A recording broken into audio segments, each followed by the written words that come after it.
Kiki? Ya, selamat malam Mbak Sofi. Selamat malam. Ini sudah ada ya, Bung Munarman ya? Ya, Oke. selamat malam Mbak Sofi. Oke, saya ingin ke Bung Munarman lebih dahulu ya, Pak Beni dan Prof Kiki. Anda tadi sudah menggelar konferensi pers yang langsung dibantah oleh Kombes Yusri Yunus, Kabid Humas Polda Metro Jaya, dan Kombes Tubagus Adi Hidayat, Dirkrimum Polda Metro Jaya. Ini tampaknya karena barang bukti yang bisa dilihat oleh masyarakat baru yang dipamerkan oleh pihak kepolisian, 2 senjata api dan 4 senjata tajam. Ini akhirnya pada saat ini karena kita belum melihat bukti-bukti yang lain, justru jadi semacam perang opini. Apa yang ingin Anda sampaikan dari sanggahan, terutama dari Dirkrimum Polda Metro Jaya? Ya, itu bukti-bukti palsu semua, nggak bisa begitu sepihak. Dan saya menyatakan tidak benar ada tembak-menembak itu, ya. Coba kalau orang yang nalarnya masih bagus ya, tadi kan sudah diputarkan rekaman.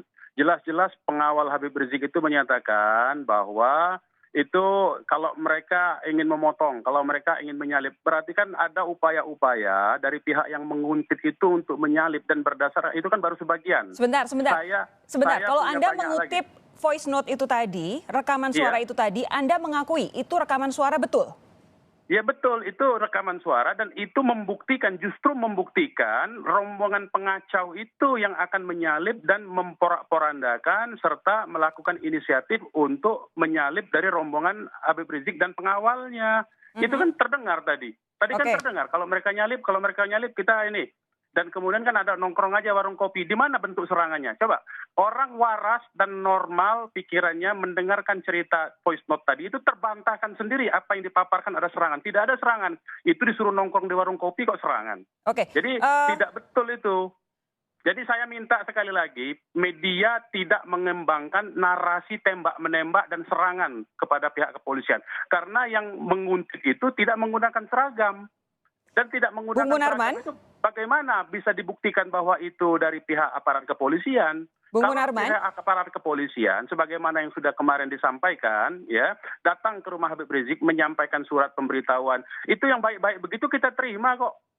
Bagaimana? Oke, begini, penjelasan dari Kombes Tubagus Adi Hidayat tadi soal voice note yang Anda akui itu benar adalah Pak Tubagus menyatakan saat kejadian mobil Polri hanya 1. 2 mobil mepet petugas yang akan hentikan lalu melakukan penyerangan.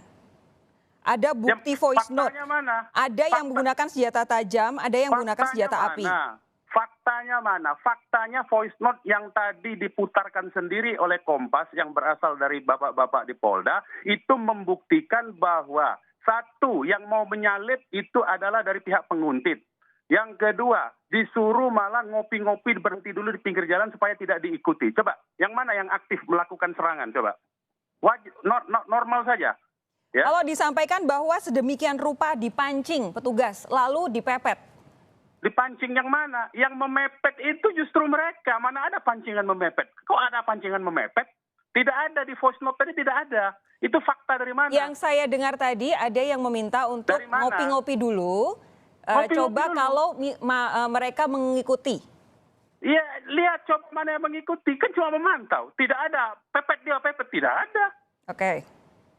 Kan jadi fakta, jangan diputarbalikkan. Kemudian narasi dan opini jangan diubah-ubah. Kita sudah paham cara kerja, kita sudah terima mekanisme hukum. Nah, gunakanlah mekanisme hukum. Kalau ada seorang tiba-tiba di jalan, diikuti dengan orang tidak berseragam, tidak menunjukkan identitas sebagai aparat hukum, kemudian mepet-mepet mobil, memecah barisan mobil yang menuju ke pengajian, yang di dalam rombongan itu ada bayi 2 orang. Saya ingatkan, di rombongan itu ada bayi 2 orang, ada balita 3 orang. Ada balita 3 orang, bayi 2 orang, ada perempuan di situ.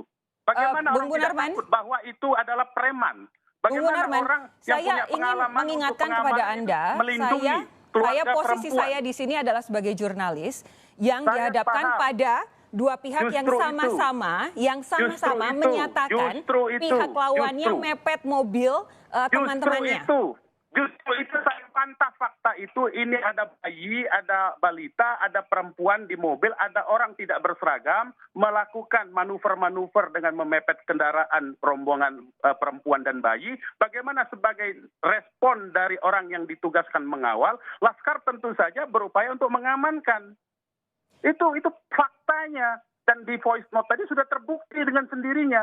Jadi tidak bisa narasi-narasi dikembangkan di luar fakta. Itu yang kita tidak terima. Sesuai fakta saja. Faktanya tadi menyatakan ngopi-ngopi dulu, lihat mana yang memantau. Kan lihat, bukan menyerang. Oke. Kemudian Bung kalau Munarman ada begini. penyalip, Anda jangan bilang sampai menyalip. polisi yang mepet mobil rekan-rekan Anda. Sementara Pak Tubagus bilang justru rekan-rekan Anda yang mepet mobil polisi. Paham dong di mana kemudian bagaimana kami berusaha untuk menggali dari masing-masing sisi.